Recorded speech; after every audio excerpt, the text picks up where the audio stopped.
प्रधानाध्यापक का जो निलंबन का मामला है क्या?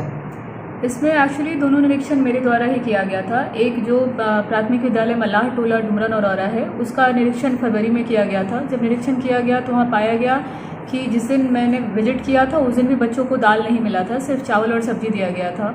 और उनका जब स्टॉक का सत्यापन किया गया तो उनके स्टॉक में भी दाल नहीं था। और जितने भी बच्चे थे सभी से पूछने पे ज्ञात हुआ कि उन्हें कभी भी आज तक दाल नहीं दिया गया है। और जो फ्राइडे को मेन्यू में सीजनल फल होता है और अंडा होता है वो भी उन्हें कभी नहीं दिया जाता है। सारे बच्चों से पूछने पर और टीचर जो प्रधान शिक्षिका थी उनके द्वारा स्वयं भी स्वीकारा गया कि वो किशमिश खरीद के लाती हैं और 8-10 दाना किशमिश बच्चों को बांट देती हैं। उसमें उनसे शोकॉज किया गया था यहाँ पे, तो शोकॉज का जवाब संतोषजनक नहीं पाया गया, तो उसमें जिलाधिकारी महोदय को प्रतिवेदित किया गया था कि उनके विरुद्ध कार्रवाई की जाए। तो उसी अनियमितता के आलोक में उनका निलंबन हुआ है और उनके विरुद्ध विभागीय कार्रवाई की अनुशंसा की गई है जिलाधिकारी महोदय द्वारा। और दूसरा ये जो प्राथमिक विद्यालय चैनपुर का है, इसका निरीक्षण अप्रैल माह में किया गया था। यहाँ पे जब निरीक्षण किया गया तो विद्यालय कम्प्लीटली बंद था और जो प्रधान शिक्षिका हैं वो बिल्कुल अनौपचारिक लिबास में वहाँ पे गेहूँ सुखा रही थी। और उनसे पूछे जाने पर ज्ञात हुआ कि वो वहाँ की प्रधान शिक्षिका हैं। जब उनसे अटेंडेंस रजिस्टर मांगा गया तो अटेंडेंस रजिस्टर में पिछले 1 हफ्ता से बच्चों का कोई अटेंडेंस मार्क नहीं किया गया था, किसी टीचर का अटेंडेंस मार्क नहीं था, किसी रूम में कोई बेंच डेस्क या कोई भी पठन पाठन से संबंधित कोई भी सामग्री नहीं थी। आसपास से भी जब पूछताछ की गई तो मालूम चला कि यहाँ पे बच्चे कभी नहीं आते हैं। तो इसके संबंध में भी उनसे स्पष्टीकरण की मांग की गई, स्पष्टीकरण संतोषजनक नहीं पाया गया, तो उनके विरुद्ध भी कार्रवाई करने हेतु जिलाधिकारी महोदय को प्रतिवेदित किया गया था।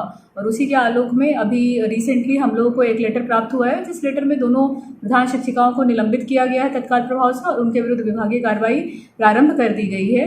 तो ये अनियमितताएं जो पाई गई थी पठन पाठन में, उसी के आलोक में दोनों प्रधान शिक्षिकाओं के निलंबन हुआ है। क्या कहना चाहेंगे मैम, अगर ये इस बेलसर अनुमंडल में जो स्कूल संचालित हो रहा है, चाहे वो मध्य विद्यालय प्राथमिक विद्यालय हो कोई भी, उसको सभी लोगों को क्या कहना चाहेंगे? सभी शिक्षिकाओं शिक्षक सभी से मेरा यही अनुरोध है कि वो समय से विद्यालय आएं और विद्यालय आने के साथ ही पठन पाठन के कार्य में रुचि लें। मेरे द्वारा कई बार निरीक्षण किया जाता है तो क्लास 3rd-4th के बच्चे लेटर्स नहीं पढ़ पाते हैं, क ख ग घ का ज्ञान नहीं होता है। तो कई बार कई शिक्षकों को मेरे स्तर से स्पष्टीकरण किया गया है कि वो पढ़ाई की गुणवत्ता में सुधार लाएं। का विद्यालय समय पे आना तो उनका एक प्राइमरी जॉब है, बट उसके अलावा उनका नेक्स्ट मेन जो इम्पोर्टेंट टास्क है वो है पढ़ाई करना, कि पठन पाठन पर ध्यान देना। तो मैं रेगुलर विजिट करते रहती हूँ बेलसंड और परसौनी दोनों जगहों पे सारे विद्यालयों में, और सभी टीचर से मेरा होता है कि आप टाइमली आ रहे हैं, अच्छी बात है, बट टाइमली आने के साथ स्कूल में आकर के आपको पठन पाठन पर ध्यान देना है। जिस क्लास में जो बच्चे हैं उस क्लास के अनुरूप उनको ज्ञान होना चाहिए सब्जेक्ट्स का। और सारे टीचर्स और जो मिड डे मील का है वहाँ पे भी जहाँ कहीं अगर बिल्कुल ही इनएडिबल भोजन होता है तो उनके विरुद्ध भी कार्रवाई की जाएगी। जितने भी प्रधान शिक्षिकाएं हैं, शिक्षक हैं या इन जनरल जितने शिक्षक हैं, सभी से है कि वो विद्यालय में MDM भोजन का संचालन सही ढंग से करेंगे और पठन पाठन के कार्य में पूरी रुचि लेंगे, ताकि अगली बार कोई भी ऑफिसर अगर इंस्पेक्शन करते हैं तो बच्चों में उनके क्लास के अनुरूप एक एजुकेशन का लेवल पाया जाए। तो यही सबसे रिक्वेस्ट होगा कि वो सभी कोई अपने ड्यूटी को पूरे ईमानदारी के साथ करें। धन्यवाद।